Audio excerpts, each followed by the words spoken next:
இறைவனை நோக்கி மன்றாடுவோம். என்னை அல்லாமல் உங்களாலே ஒன்று செய்து கொள்ள முடியாது என்று சொல்லி போன எங்கள் இறைமகனார் கர்த்தராகிய இயேசு கிறிஸ்துவே, இந்த வேளையிலும் கூட உம்முடைய சகாயத்தை நாடினவர்களாக நாங்கள் வந்திருக்கிறோம் ஐயா. நீர் எங்கள் வாழ்க்கையை பக்குவப்படுத்த வேண்டுமாய் நாங்கள் மன்றாடுகிறோம். இதை நாங்கள் கேட்டு மகிழ, இதை நாங்கள் பாடி மகிழ, இதை சிந்தித்து இன்புற, எல்லாவற்றுக்கும் மேலாக கேட்டவைகளை நாங்கள் கடைபிடித்து ஒழுக, உமக்கு பிரியம் உண்டாக வாழ எங்களுக்கு அனுக்கிரகம் செய்யும். இயேசுவின் மூலம் பிதாவே, ஆமென். பிதாவே நன்றி சொல்கிறோம், இயேசுவே நன்றி சொல்கிறோம். கண்களை மூடி எல்லாம் கரங்களை உயர்த்தி, பிதாவே நன்றி சொல்கிறோம். கண்களை மூடி ஜெபத்தோடு, இயேசுவே நன்றி சொல்கி. கரங்களை உயர்த்தி, தூய ஆவியானவரே, தூய ஆவி எங்கள் தெய்வம் நன்றி சொல்கிறோ. சொல்லுங்க பாப்பா, ஆண்டவரை நோக்கி, தூய ஆவி எங்கள் தெய்வம் நன்றி சொல்கிறோ. துதி ஆராதனை செய்கிறோ. சொல்லுங்களா, துதி ஆராதனை செய்கிறோ. சொல்லுவோமா, பிதாவே நன்றி சொல்கிறோ, இயேசுவே நன்றி சொல்கிறோ. பிதாவே நன்றி சொல்கிறோ, இயேசுவே நன்றி சொல்கிறோ. தூய ஆவியானவரை மீண்டும், தூய ஆவி எங்கள் தெய்வமே நன்றி சொல்கிறோ. துதி ஆராதனை செய்கிறோ, துதி ஆராதனை செய்கிறோ. பிதாவே நன்றி சொல்கிறோ, இயேசுவே நன்றி சொல்கிறோ, இயேசுவே நன்றி சொல்கிறோ, இயேசுவே நன்றி சொல்கிறோ, இயேசுவே நன்றி சொல்கிறோ. அன்பின் ஆண்டவரே, உம்மை துதிப்பதும் ஆராதிப்பதும் எவ்வளவு இன்பமானது. ராஜா, உம்மை துதிப்பதற்காகவே எங்களை உண்டாக்கினேன், அதற்காக நன்றி. தொடர்ந்து கர்த்தாவே, எங்கள் துதிகளை ஏற்றுக்கொண்டீர் என்று விசுவாசிக்கிறோம். தொடர்ந்து எங்களோடு இந்த நாளில் என்னை பேசுவீராக. ஒரு நம்ம எல்லாரும் கரங்களை வைத்து ஆண்டவர் பார்த்து கேட்பாப்பா, என்னோடு பேசும் ஐயா. கிறிஸ்துவுக்குள் அன்பானவர்களே, இந்த இன்னிசை நற்செய்தி என்ற நிகழ்ச்சியின் மூலமாக உங்களோடு தொடர்பு கொள்வதில் மிகுந்த மகிழ்ச்சி அடைகின்றோம். பாஸ்டர் மேசியா செல்வகுமார் அவர்கள் நல்ல அழகான பாடலை பாடினார்கள். பிதாவே நன்றி சொல்கிறோம் என்று சொல்லி, நம்முடைய வாழ்க்கையிலே ஒவ்வொரு நாளும் நம் ஆண்டவருக்கு நன்றி சொல்ல வேண்டும். ஸ்தோத்திர பலியிடுகிறவன் என்னை மகிமைப்படுத்துகிறான் என்று சொல்லி வேத வசனம் சொல்லுகின்றது. இன்றைய நாட்களிலே ஒரு சிறு பிள்ளைக்கு ஒரு பொருள் கொடுக்கும் பொழுது தேங்க்ஸ், நன்றி என்று சொல்வதை நாம் பார்க்கின்றோம். சிறு பிள்ளைக்கே அந்த ஒரு நன்மையான காரியங்களை நாம் கற்றுக் கொடுத்திருக்கும் பொழுது, ஆண்டவர் நமக்கு கற்றுக் கொடுத்த என்னவென்று சொன்னால், நம்முடைய வாழ்க்கையிலே ஒவ்வொரு நாளும் என்ன காரியங்கள் நடந்தாலும் நன்றி சொல்ல வேண்டியது நம்மேல் விழுந்த ஒரு கடமையாய் இருக்கின்றது.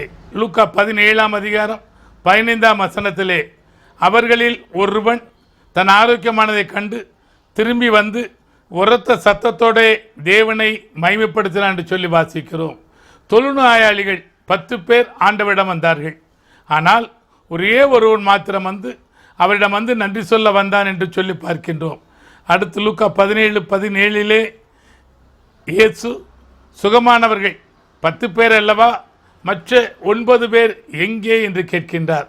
அந்த நாட்களிலும் கூட நன்றி மறந்தவர்கள் 10க்கு 9 பேர் இருந்தார்கள் என்று சொல்லி வாசிக்கிறோம். இன்றைய நாட்களிலும் நாம் அநேகம் பேருக்கு நாம் நன்மைகளை செய்கின்றோம், அவர்கள் மறந்து போகின்றார்கள். அதையே இன்றைக்கு மாத்திரமல்ல, கிட்டத்தட்ட சுமார் 2000 ஆண்டுகளுக்கு முன்பதாகவும் அப்படிப்பட்ட ஒரு கூட்டம் இருந்தது. ஆனால் நாம் நன்றியோடு இருக்க வேண்டும் என்று சொல்லி தேவன் விரும்புகின்றார். அதையே சங்கீதம் 106 சங்கீதம் 13 வசனத்திலே சீக்கிரமாய் அவருடைய கிரியையை மறந்தார்கள் என்று சொல்லி வாசிக்கின்றோம். இஸ்ரவேல் ஜனங்கள் வனாந்திரத்திலே 40 ஆண்டுகள் நடந்து சென்ற பொழுது அவர்களுக்கு தேவதூதன் சாப்பிட்ட மன்னா கிடைத்தது. காடை என்று கேட்டார்கள், அவர்களுக்கு காடையும் தேவன் கொடுத்தார். அதே போல் அவர்கள் போட்ட வஸ்திரங்கள் பழமையாகவே இல்லை, செருப்பு கிளியவும் இல்லை என்று சொல்லி நாங்கள் வேதத்தில் நம்ம வாசிக்கிறோம். அதன் அப்படி இருந்தாலும் அவருடைய கிரியை, அவர் செய்த நன்மைகளை மறந்து போனார்கள் அந்த ஜனங்கள் என்று சொல்லி வாசிக்கிறோம். அதையே 2 கொரிந்தியர் 9 வசனத்திலே தேவன் அருளிய சொல்லி முடியாத ஈவுக்கு அவருக்கு ஸ்தோத்திரம் என்று சொல்லி சொல்ல வேண்டும் என்று சொல்லி பவுல் சொல்லுகின்றார். அதையே சங்கீதம் 17 சங்கீதம் 8 வசனத்திலே கண்மணியைப் போல் என்னை காத்தருளும் என்று சொல்லி ஒரு சிறிய ஜெபத்தை சங்கீதக்காரன் ஏறெடுக்கின்றார். ஒவ்வொரு நாளும் நம்முடைய வீட்டை விட்டு வெளியே செல்லும் பொழுது, ஆண்டவரே இந்த நாளில் நான் வீட்டை விட்டு வெளியே செல்கின்றேன், மீண்டுமா இந்த வீடு திரும்பும் வரை கண்மணியைப் போல நீர் என்னை காத்துக்கொள்ளும் என்று சொல்லி ஜெபத்தோடு செல்ல தேவன் விரும்புகின்றார். ஏசாயா 53 4 வசனத்திலே நம்முடைய பாடுகளை ஏற்றுக்கொண்டு நம்முடைய துக்கங்களை சுமந்தார் என்று சொல்லி ஆண்டவராகிய இயேசு பிறப்பதற்கு சுமார் 630 ஆண்டுகளுக்கு முன்பதாகவே ஏசாயா அவர் தீர்க்க தரிசனமாக இந்த உரையை சொல்லுகின்றார். நம்முடைய பாடுகள் ஆண்டவர் ஏற்றுக்கொண்டார். அதே காரியங்களை அடுத்ததாக ஏசாயா 53 5 வசனத்திலே நம்முடைய மீறுதல் நிமித்தம் நம்முடைய பாவங்களுக்காக அவர் நொறுக்கப்பட்டார், அவருடைய தழும்புகளால் நாம் சுகமானோம் என்று சொல்லி வாசிக்கிறோம். இந்த நாட்களும் கூட இஸ்ரேல் தேசத்திலே பெதஸ்தா மண்டபம் இன்றைக்கும் உண்டு. அங்கே அன்றைய நாட்கள் வேதாகமத்திலே வாசிக்கிறோம், அநேகமே பெதஸ்தா குளத்திலே முதலாவது இறங்கணும் சுகம் கிடைத்தது என்று சொல்லி வாசிக்கிறோம். இன்றைய நாட்களிலே அந்த பெதஸ்தாவிலே தண்ணீர் இல்லை. ஏன் என்று சொன்னால், சிலுவையிலே ஆண்டவராகிய இயேசு 5 காயங்களை ஏற்றுக்கொண்டார். 2 கைகள் 2 கால்கள் விழா ஆக 5 காயங்களை ஏற்றுக்கொண்டார்.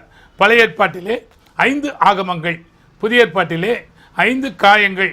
அதைத்தான் சொல்லுகின்றார். அந்த இயேசுவான சிந்தின ரத்தத்தினாலே அவருடைய தழும்புகள் எல்லாம் குணமாயிரு என்று சொன்ன அந்த வேத வசனத்தின்படி இன்றைக்கு அந்த பெதஸ்தா குளத்திலே தண்ணீர் இல்லை என்பதை நாங்கள் நேரடியாக சென்று பார்க்கக்கூடிய பாக்கியத்தை தேவனுடைய வாழ்க்கையிலே கொடுத்தார். சங்கீதக்காரனாகிய தாவீது 34 சங்கீதம் 18 வசனத்திலே நொறுங்குண்ட இருதயமுள்ளவர்களுக்கு கர்த்தர் சமீபமாய் இருக்கிறார், கர்த்தர் சமீபமாய் இருந்து நறுங்குண்ட ஆத்துமாக்களை ரட்சிக்கிறார் என்று சொல்லி வாசிக்கிறோம். நாம் அழுது ஆண்டவரிடம் கேட்கும் பொழுது கண்டிப்பாக கிடைக்கும் என்று சொல்லுகின்றார். அதையே எபேசியர் 3 18 வசனத்திலே கிறிஸ்தனுடைய அன்பின் அகலம் நீளம் ஆழம் உயரம் இன்னதென்று நீ உணர்ந்து கொள் என்று சொல்லுகின்றார். அவருடைய அன்பை நாம் உணர்ந்து கொள்ள வேண்டும் என்று சொல்லுகின்றார். அதே சங்கீதம் 103 சங்கீதம் 11 வசனத்திலே பூமிக்கு வானம் எவ்வளவு உயரமாக இருக்கிறதோ அவருக்கு பயந்தவர்கள் மேல் அவருடைய கிருபையும் அவ்வளவு பெரிதாக இருக்கிறது என்று சொல்லி வாசிக்கின்றோம். ஆண்டவருடைய அன்பு அகலம் ஆழம் நம்முடைய கண்களுக்கு நம்முடைய புத்திக்கு எட்டாதாக இருக்கின்றது. ஒரு ஊழியர் இவ்வாறாக சொன்னார், உப்பை குறித்து சொன்னார், உப்பை குறைக்க வேண்டும் என்று சொன்னார். அநேகம் டாக்டர்கள் சொல்வார்கள், ஆனால் அவர் என்ன உப்பு சொன்னார் என்றால் தொணதொணப்பு. அநேகம் பேர் என்ன சொல்வார், தொணதொண என்று பேசிக்கொண்டே இருப்பார்கள். அந்த தொணதொணப்பை குறைக்க வேண்டும் என்று சொல்கின்றார். அடுத்து கடுகடுப்பு. கடுகடுப்பு என்று சொன்னால் மாமியார் மருமகள் உறவு, மாமியார் மருமகள் உறவு நீங்கள் பார்த்திருப்பீர்கள். அந்த கடுகடுப்பு அந்த பூ இருக்கக்கூடாது என்று சொல்கின்றார். அதையே படபடப்பு, இளைஞர்கள் பார்த்தீர்கள் என்று சொன்னால் பைக்கில் செல்வதை பார்த்த படபடப்பு குறைக்க வேண்டும் என்று சொல்லுகின்றார். அதே போல் கிடுகிடுப்பு கோபம், அந்த உப்பும் குறைக்க வேண்டும் என்று சொல்லுகின்றார். அதே போல் முறுமுறுப்பு, அந்த அந்த உப்பையும் குறைக்க வேண்டும் என்று சொல்கின்றார். கூட்ட வேண்டிய காரியம் அன்பு, அந்த உப்பை நம்ம என்ன செய்ய வேண்டும்? கூட்ட வேண்டும். மன்னிப்பாகிய உப்பை கூட்ட வேண்டும். அதே போல் சிரிப்பு என்ற பூவை கூட்ட வேண்டும். அதே போல் கடைசியாக மன்னிப்பு. ஆண்டவராய் இயேசு சிலுவையிலே பிதாவே அவர்களுக்கு மன்னிப்பு சொன்ன மன்னிப்பு அந்த உப்பை கூட்ட வேண்டும் என்று சொல்லி விரும்புகிறார். நாங்கள் நீடிய பொறுமையாயிருந்து ரெட்டிப்பான ஆசீர்வாதத்தை பெற்றுக்கொண்ட யோபு வாழ்க்கை வரலாறு, மாமியாரோடு ஒட்டி கொண்டு அழகான இயேசுவை சந்ததியை பெற்றெடுத்த ரூத் வாழ்க்கை வரலாறு, பாதை தவறி போய் மீண்டு வந்த யோனா வாழ்க்கை வரலாறு, அதோடு மாத்திரமல்ல மிஷினரி ராக்லண்ட் வாழ்க்கை வரலாறு, பரபாஸ் வாழ்க்கை வரலாறு ஆகியவற்றை ஒளி காட்சியாக மேடையிலே நாங்கள் நடித்து கொண்டு வருகிறோம். நீங்களும் விரும்பினார் உங்கள் பகுதியில் வந்து 25 பேரை கொண்ட குழுவாக வந்து ஆண்டவர் நாமத்தை உயர்த்த காத்திருக்கிறோம். இந்த நிகழ்ச்சியை பார்த்த உங்களுக்கு எங்களுடைய அன்பின் வாழ்த்துக்கள். தொடர்ந்து நல்ல ஒரு ஜெபத்தை கேட்டு ஆசீர்வாதத்தை பெற்றுக்கொள்ளும்படியாக உங்களை அன்பாய் கேட்டுக்கொள்கிறோம். நன்றி.